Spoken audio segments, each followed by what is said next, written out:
Good day, everybody, and welcome to Inquirer Mobility. I'm your host, RD Lopez, and this is Auto Tips.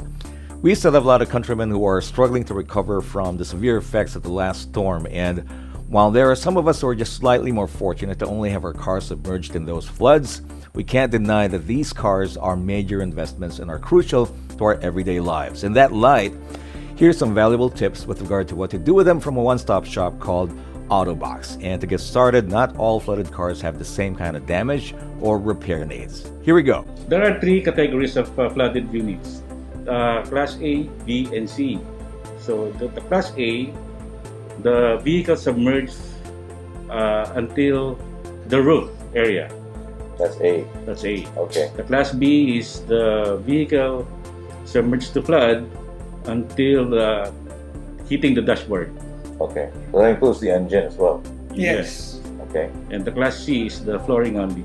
Okay. So that's the three types of flooded units that we're doing here. So you must be wondering right now, how much would it likely cost to have your car properly and professionally cleaned and restored to its most optimal working condition? There are basic things that you should do before even attempting to start your vehicle. Right. We recommend, especially those who were, like for example, we're in Marikina. We are at the center of the action here. Yes. Right? So a lot of the cars here have experienced all the way till the Type A, which Danny has been mentioning. Yeah. The challenges vary between these three, well, actually just with the two, A, B, and then C. Yeah. Type C is the floor only.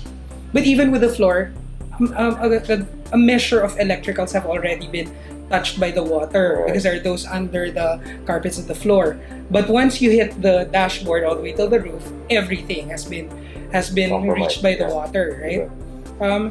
Basic things that people should know once a car or a vehicle has been hit by floods is, first, do not attempt to turn it on.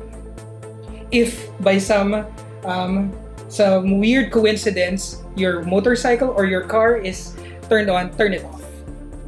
Turn it off first. Right. Wait for the water to subside. Right.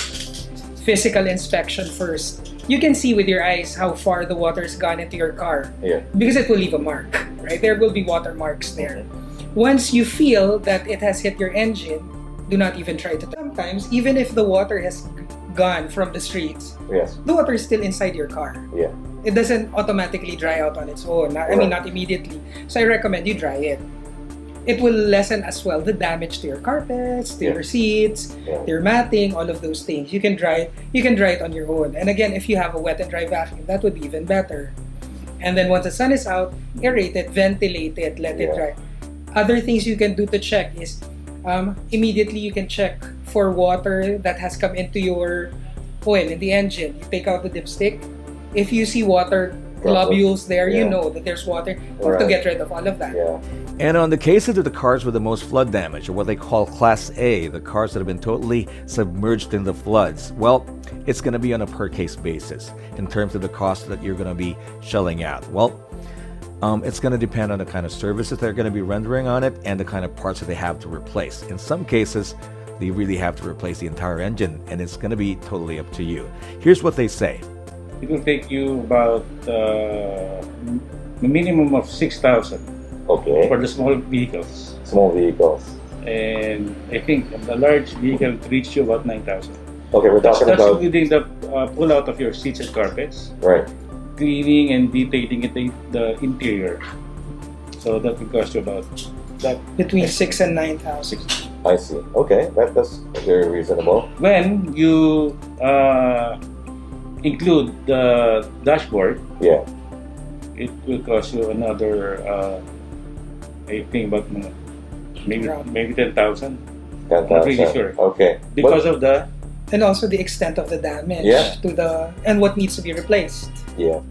On the worst scenario, like Class A, when you say the whole vehicle would have been submerged, and if it won't be totally written off by the insurance, for example, and still, for example, or maybe if the unfortunate situation Does not have is there, insurance. it's not, if it's not insured, if it's just, for example, third-party liability, not comprehensive insurance, how much can they expect to spend on a vehicle that's been totally submerged?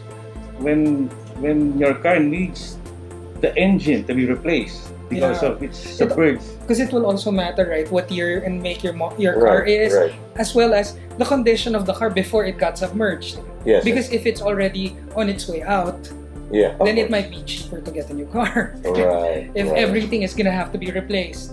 I guess the basis for the resale value, if that's what we're talking about here, is the condition of the vehicle when you sell it.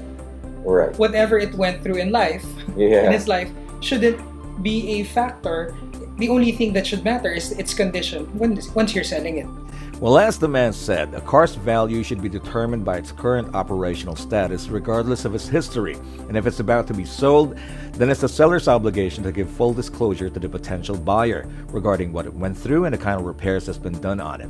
And if you bring it to the right guys, like the professionals from AutoBox, then it will and it can be restored to its former glory. So thank you guys for your valuable insight. Thank you, AutoBox. Once again, this has been Artie for the Inquirer Mobility Auto Tips. I'll catch you on the next episode. Please stay safe and hang loose.